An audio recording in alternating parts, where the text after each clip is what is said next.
Hello student, स्वागत है आप सभी का आपके अपने चैनल में। जैसा कि आप लोगों को पता है, हम आपके लिए बैक टू बैक क्लासेस लेकर के आ रहे हैं और हम आपका हर एक सब्जेक्ट का जो नया स्टडी आपका है, नया सिलेबस आ गया है, उसके अकॉर्डिंग हम आपको हर एक सब्जेक्ट पढ़ा रहे हैं। आप चाहे फर्स्ट ईयर में है, सेकंड ईयर में है, हम आपको लगातार वीडियोस लेकर के आ रहे हैं। तो नया बैच स्टार्ट हो चुका है 2023 के लिए और आज हम बात करने वाले हैं बीए फर्स्ट ईयर के एजुकेशन के प्रथम सेमेस्टर का यूनिट नंबर 1 पर।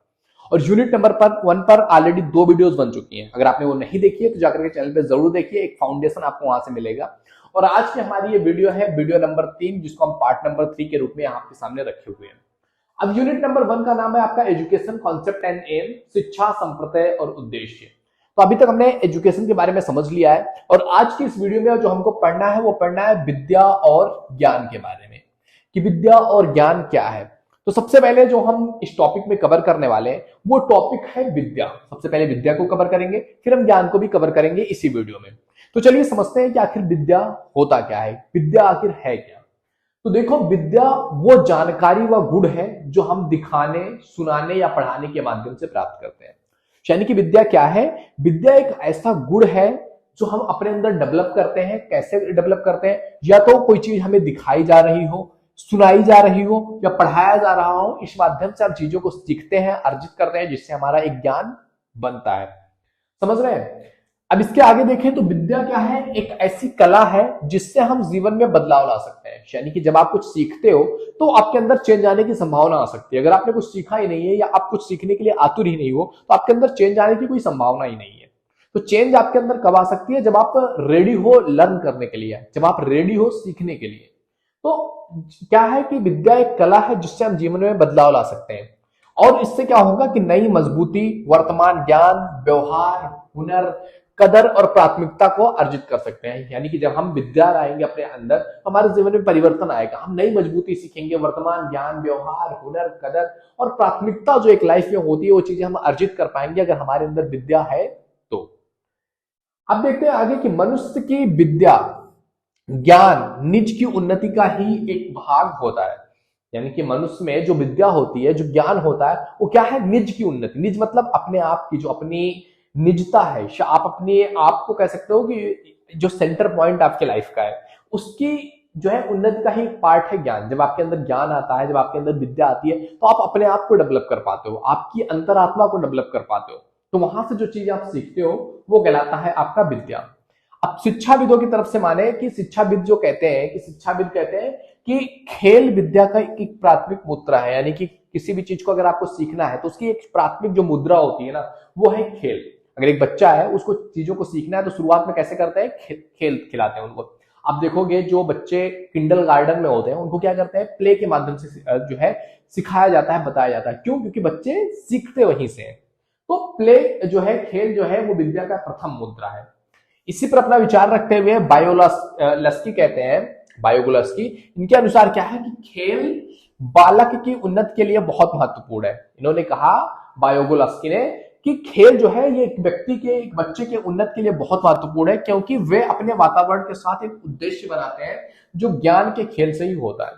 इन्होंने क्या कहा कि जब बच्चे खेलते हैं तो क्या करते हैं? वो अपने वातावरण के साथ एक उद्देश्य बनाते हैं कि हम क्या करने वाले हैं। और ये चीजें, ये उद्देश्य कहां से डेवलप हो पाता है? यानी कि ज्ञान से ही। उस खेल को कैसे जीतना है, कैसे उस खेल में बेहतर परफॉर्म करना है, वो उनके ज्ञान के माध्यम से ही आ सकता है। तो खेल से बहुत सारी चीजें सीखी जा सकती हैं कि किस तरीके से एक टीम बनाते हैं, एक टीम वर्क अगर आप कर रहे हो तो एक टीम कैसे बनाते हैं, एक टीम को मैनेज कैसे करते हैं, हार जीत को कैसे हैंडल करते हैं, लाइफ में अगर कुछ अच्छा हो रहा है, बुरा हो रहा है, उसको कैसे हैंडल करेंगे इस सिचुएशन में। तो बहुत सारी चीजें हम सीखते हैं खेल के माध्यम से। तो इसीलिए कहा गया है कि खेल जो है वो विद्या की प्रथम मुद्रा है।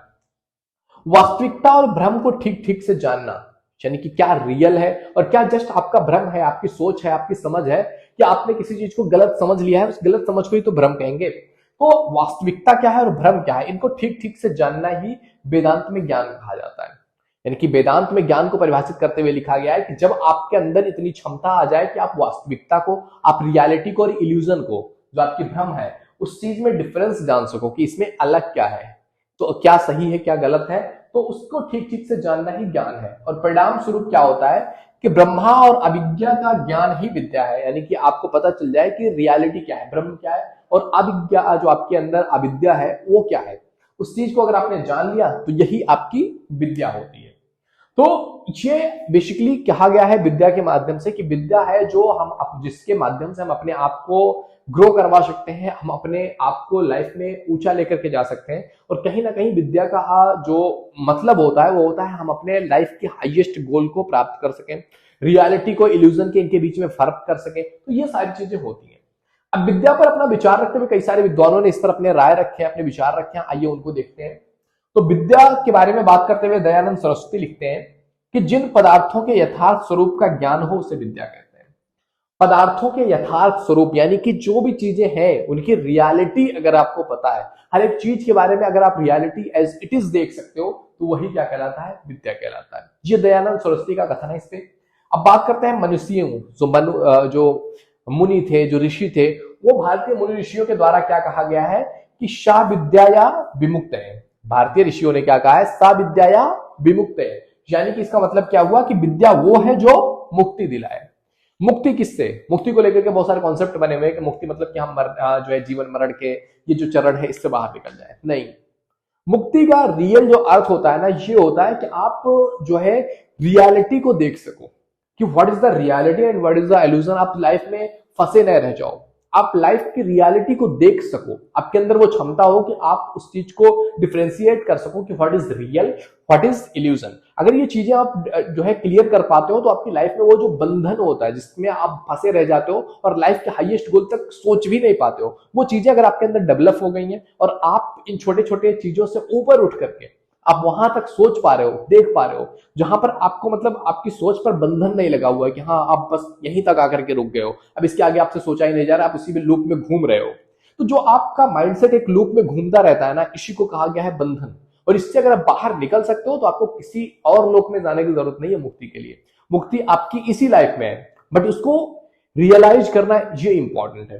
तो इसीलिए कहा गया है कि सा विद्या या विमुक्त है, यानी कि विद्या वो है जो आपको मुक्ति दिलाए, जो आपके जो बंधन है उनको तोड़ सके। विद्या का मूल जो अर्थ होता है वो होता है सच का ज्ञान, सत्य का ज्ञान, परमार्थ तत्व का ज्ञान, आत्मज्ञान। मतलब अपने आप को अगर आपने जान लिया तो वही आपकी मुक्ति हो गई। अगर आप बस फंसे रहे इस इल्यूजन में जो हम दुनिया की तरफ से कॉन्सेप्ट बने हुए हैं उसी में फंसे रहे तो उसी में फंसे रह जाएंगे। लेकिन अगर आपने उन सारे कॉन्सेप्ट का यूज करके उन सभी चीजों को देख लिया एज इट इज, सत्य का आपको ज्ञान हो गया, आपने देख लिया कि आत्मज्ञान क्या है, आप अपने आप को जान गए ना, तो आपकी मुक्ति वही हो गई। तो उसीलिए कहा गया है कि विद्या के दो रूप होते हैं। आगे इन्होंने बात किया हुआ है कि विद्या को हम दो रूपों में समझ सकते हैं। उसमें इन्होंने कहा कि पहली चीज है आपका अपरा विद्या और दूसरा है आपका पराविद्या। अब अपरा विद्या क्या होता है और पराविद्या क्या होता है? तो जो सबसे पहला चीज है अपरा विद्या, इसके बारे में समझो कि अपरा विद्या बेसिकली निम्न कोटि की विद्या को कहते हैं, जहां पर बस सदगुणों की बात होती है। बेसिकली अगर हम कहें और कंपेयर करें तो आज के टाइम पे जो हम विज्ञान को कहते हैं ना, उसी को ही उपनिषदों में क्या कहा गया है, अपरा विद्या। जो साइंस है, जो भौतिक चीजों के बारे में हमें ज्ञान है, उसी को कहते हैं हम अपरा विद्या। और दूसरी चीज है आपका पराविद्या। पराविद्या मतलब वो विद्या जो जहां से हम ब्रह्म के बारे में जानते हैं, जहां से हम अपने आप के बारे में जानते हैं, जहां हम चीजों को एक्सप्लोर कर रहे होते हैं, अपने आंतरिक जो भावनाएं हैं, जो आत्मसात जिस भावना को कहते हैं ना, वो चीजें जहां से हम ज्ञान प्राप्त कर रहे होते हैं, जहां से हम अपने आप को हील कर रहे होते हैं, अपने आप को ग्रो कर रहे होते हैं, जिससे कि हम लाइफ में वो जो मुक्ति का कॉन्सेप्ट हमारे माइंड में बना हुआ है उसकी रियलिटी को देख सके और रियल में उस चीज तक पहुंच सके। ऐसे ज्ञान को कहते हैं हम पराविद्या। यानी कि उस रियल जो पावर है, जो शक्ति है, जो रियलिटी है इस लाइफ की, उसको आप देख सको, ऐसी विद्या को कहते हैं हम पराविद्या। इस पर एक जो है युक्ति है, जो देख सकते हैं, एक पक्ति यहां पर लिखा हुआ है कि विद्या चा यस्तदेव मयम सा अविद्या मृत्यु जो है तीर्थ व विद्या मृत मस्तुरते। यानी कि इसका अर्थ अगर हम देखें तो जो विद्या व अविद्या को एक साथ जानता हो वह अविद्या से मृत्यु को पार करके विद्या से अमृत को प्राप्त कर सकता है। अर्थ को समझो इसके, जो विद्या और अविद्या को एक साथ जानता हो।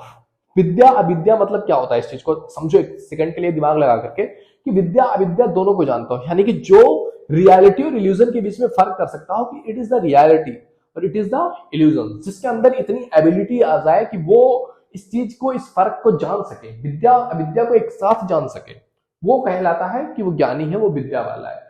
वो अविद्या से मृत्यु को जो है पार कर लेता है, यानी कि जो अविद्या होती है, जो उसके अंदर इल्यूजन्स भरे हुए, जो मूर्खता है, उससे पार करके वो क्या करता है, विद्या तक पहुंच जाता है और विद्या उसको अमृत तक लेकर के जाता है, यानी कि फिर वो ऐसा काम कर पाता है जिसके लिए लोग उसको सदियों सदियों तक जानते हैं। बहुत सारे लोग इस तरीके का काम कर रहे होते हैं जिनको आप देखोगे कि आज से हजारों साल पहले उनका जन्म हुआ और आज भी लोग उनको मानते हैं, जानते हैं। क्यों?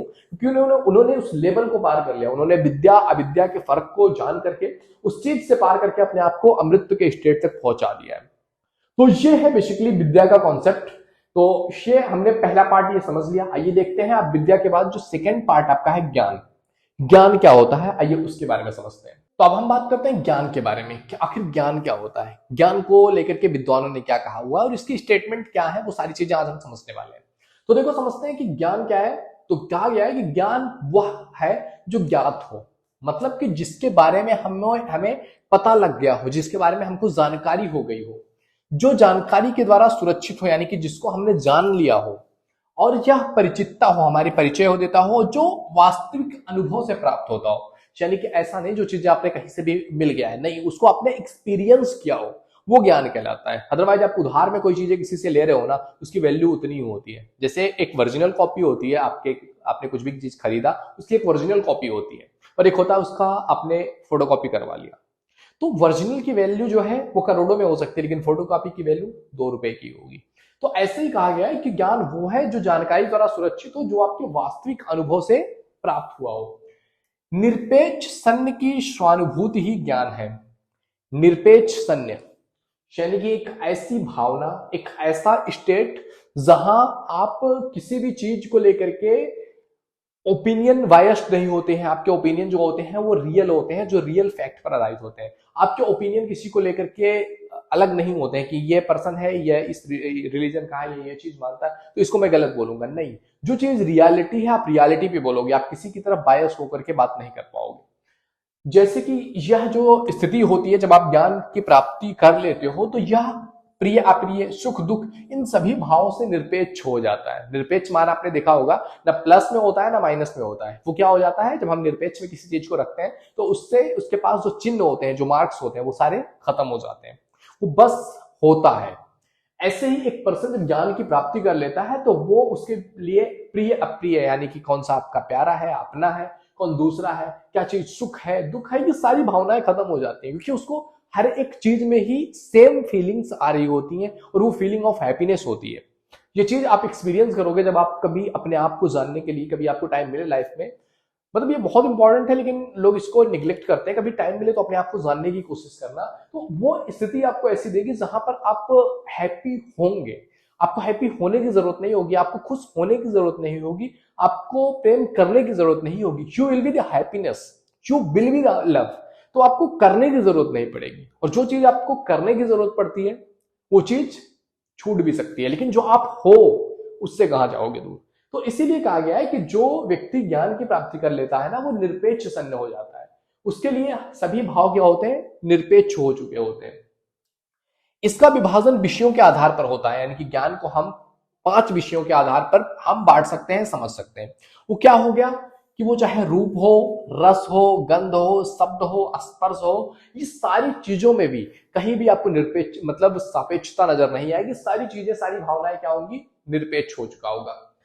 इन लोगों के भौतिक और बौद्धिक सामाजिक क्रियाकलाप की उपज संकेतों के रूप में जगत के वस्तुनिष्ठ गुणों और संबंधों में प्रकृति और मानवीय तत्वों के बारे में विचारों की अभिव्यक्ति है।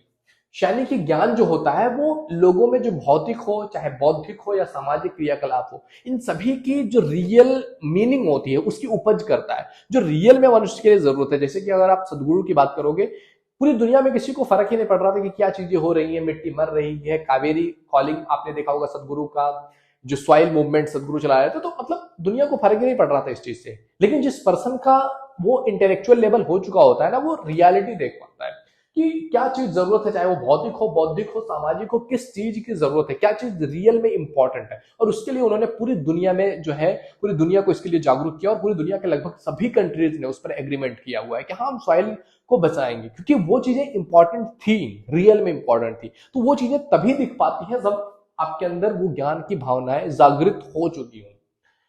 इसमें कहा गया है, देखो, जैसे कि संकेतों के रूप में जगत के वस्तुनिष्ठ गुणों और संबंधों के बीच में जो है समझना कि वस्तुनिष्ठ गुण क्या है, जगत का संबंध क्या है, रिलेशन क्या है, प्रकृति और मानवीय तत्वों के बारे में विचार की कौन सी चीज प्राकृतिक है, कौन सी मानवीय है, और वो तत्व की इंपॉर्टेंस क्या है, वो कितना जरूरी है, वो चीज पता चल जाता है। सामाजिक ऐतिहासिक अवस्थाओं पर मनुष्य के क्रियाकलापों की निर्भरता को प्रकट किए बिना ज्ञान के सार को नहीं समझा जा सकता। कहने का अर्थ है कि अगर हमने समाज को नहीं समझा, हमने हिस्ट्री नहीं जानी हुई है किसी चीज के बारे में, तो इन अवस्थाओं पर मनुष्य के क्या क्रियाकलाप थे, मनुष्य ने इतिहास में क्या चीजें किया हुआ, पुराने समय में मनुष्य ने क्या किया और कैसे किस चीज के बारे में कितना एक्सप्लोर किया था, इन क्रियाकलापों की जो निर्भरता है, इनको प्रकट आप नहीं करते हैं, नहीं जानते हैं, तो आप ज्ञान की तरफ नहीं जा सकते या पूरी तरह से एक्सप्लोर नहीं कर सकते हैं कि क्या चीजें समाज में रही होंगी, किस वजह से ये चीजें, ये सिचुएशंस आज समाज में बनी हुई है। ज्ञान में मनुष्य की सामाजिक शक्ति का संचित होता है, यानी कि मनुष्य जब ज्ञानी होता है तो ऐसा नहीं है कि वो पूरी तरह से समाज से अलग हो जाता है, नहीं, वो समाज में रह करके समाज को बेहतर करने की कोशिश करता है, समाज के लिए क्या चीज जरूरत है, सामाजिक शक्ति का उसमें संचारण हो जाता है। इसी पर समाज ज्ञान को ही बताते हुए कई सारे विद्वानों ने अपने अपने पॉइंट ऑफ व्यू भी रखे हुए हैं, अपने अपने विचार भी रखे हुए हैं। जैसे कि सुकरात की बात कर लिया जाए तो सुकरात कहते हैं कि ज्ञान वह है जो मनुष्य के मन को परिभाषित करता है, कि ज्ञान वो है जो मनुष्य को उसके मन के बारे में बता देता है, उसके अपने बारे में बता देता है कि हु यू रियली आर। क्योंकि सबसे इंपॉर्टेंट क्वेश्चन आप दुनिया को उठा करके देखोगे, वो इंपॉर्टेंट क्वेश्चन यही है, हु एम आई, मैं हूं कौन। और इसी को सुकरात कहते हैं कि ज्ञान वो है जो मनुष्य के मन को, उस क्वेश्चन को परिपूर्ण कर दे कि हु यू आर, आपका मन क्या है, किस तरीके से ये वर्क करता है, किस तरीके से काम करता है, ये किस तरीके से फंसाता है आपको लाइफ में, वो सारी चीजें अगर आप देख पाओ तो जो आपका मन है अगर उसको परिभाषा मिल जाती है तो वो ज्ञान कहलाता है। इसी पर अपना विचार रखते हुए प्रोफेसर जोड कहते हैं कि ज्ञान हमारे जानकारी और अनुभव के भंडार में वृद्धि का नाम है। कि इन्होंने कहा कि हमारी जो जानकारी है, हमारे जो एक्सपीरियंस है, उसकी वृद्धि होती रहे, अनुभवों के भंडारण में जो भंडार हमारा है वो बढ़ता रहे, तो वही ज्ञान कहलाता है। तो ये एक लेवल तक ये चीजें सही हो सकती हैं, या एक लेवल के बाद आप इसको नेग्लेक्ट भी कर सकते हो, गलत भी साबित कर सकते हो। क्योंकि इन्होंने कहा ज्ञान और अनुभव, आप लाइफ में कुछ ना कुछ करते रहते हो, अनुभव तो होता ही है, ज्ञान कुछ ना कुछ आप सीखते रहते हो, तो क्या इससे आपको मतलब जो आपकी जानकारी है वो बढ़ती रहती है, तो क्या इससे आप ज्ञानी हो जाओगे? नहीं ना। ज्ञान के लिए कुछ और भी चीजें जरूरत होती है जहां आप अपने आप को जानते हो, क्योंकि वो सबसे बड़ी ज्ञान की पीढ़ी में होता है जहां आप अपने मन को, अपने आप को समझ पाते हो। तो ज्ञान के बारे में ये चीज एक लेवल तक सही है, बट अगर आपको एग्जाम में लिखना है तो ये तो लिखना ही पड़ेगा। ये दो जो विद्वान है इनके स्टेटमेंट आपको ऐसे देने पड़ेंगे। तो इन सभी चीजों को अगर हम समराइज करें, इन सारी चीजों को अगर हम एक थोड़े पॉइंट में समझना चाहें, तो वास्तविक ज्ञान वो है जो हमारे संस्कारों में संगठित हो, यानी कि जो हमारे वास्तविक ज्ञान वो है जिसको हम रियल लाइफ में अप्लाई कर पाए और रियल लाइफ में वो उससे हम फायदा ले सकें, या वो हमारे समाज के लिए बेनिफिशियल हो सके, जिससे हम अपने वातावरण को अपनी आवश्यकताओं के अनुकूल बनाते हैं, कि हमारी जो नीड्स है, हमारी जो आवश्यकताएं हैं, उसके अकॉर्डिंग हमारा वातावरण हो जाए, और अपने उद्देश्यों को उस परिस्थिति के अनुसार बनाते हैं जिसमें हम रहते हैं, और हमारे जो टारगेट होते हैं हम उसी परिस्थिति के अनुसार बनाते हैं जहां पर हम रहते हैं, क्योंकि हम उसी के अनुसार हमको काम करना पड़ेगा। तो इस तरीके से ज्ञान वो है जहां आप समझ पाए कि what is the right, what is the wrong, क्या चीज सही है, क्या गलत है, किस लेवल तक इस चीज की क्या वैल्यू है, यानी कि आप रियलिटी और इल्यूजन जो है इनमें डिफ्रेंशिएट कर पाओ। तो ये चीज था, हमने देखा विद्या और ज्ञान दोनों के बारे में हमने डिटेल अध्ययन किया हुआ है। तो आई होप ये वीडियो समझ में आया होगा। वीडियो पसंद आए तो लाइक जरूर कीजिए, पहली बार चैनल पे आए प्लीज विजिट द चैनल। ये हमारा यूनिट नंबर 1 का पार्ट नंबर 3 था। अभी इसके बाद भी हमें पढ़ना है शिक्षा के उद्देश्यों के बारे में, कि शिक्षा का कौन कौन सा उद्देश्य है, चाहे वो आपका शिक्षा के बारे में ज्ञान का उद्देश्य हो, व्यवसायिक उद्देश्य हो, सामाजिक उद्देश्य हो, राजनीतिक उद्देश्य हो, तो बहुत सारे उद्देश्य हैं जिस वजह से हम शिक्षा ग्रहण करते हैं। तो उन सभी चीजों के बारे में हम पढ़ने वाले हैं अगले वीडियो में। तो आने वाली वीडियोज को आपको नोटिफिकेशन मिलता रहे, इसके लिए चैनल को सब्सक्राइब करके बेल आइकन जरूर हिट कर लें। ओके, अपने दोस्तों के पास भी शेयर करो। ये नई क्लासेज स्टार्ट हो चुके हैं, नया बैच स्टार्ट हो चुका है 2023 वालों के लिए। तो काफी इंपॉर्टेंट ये होने वाला है 22-23 के बाद जितने भी आपके आने वाले हैं, क्योंकि ये जो नया आया हुआ है पैटर्न, ये काफी 10-15 साल तो चलने ही वाला है। तो इस तरीके से ये सारी चीजें आपके लिए इंपॉर्टेंट है, तो प्लीज शेयर टू अदर्स, जिससे कि उनकी भी हेल्प हो सके। ओके मेरे दोस्त, मिलते हैं आपसे अगले वीडियो में, तब तक के लिए जय हिंद, जय Bharat, thank you, bye bye.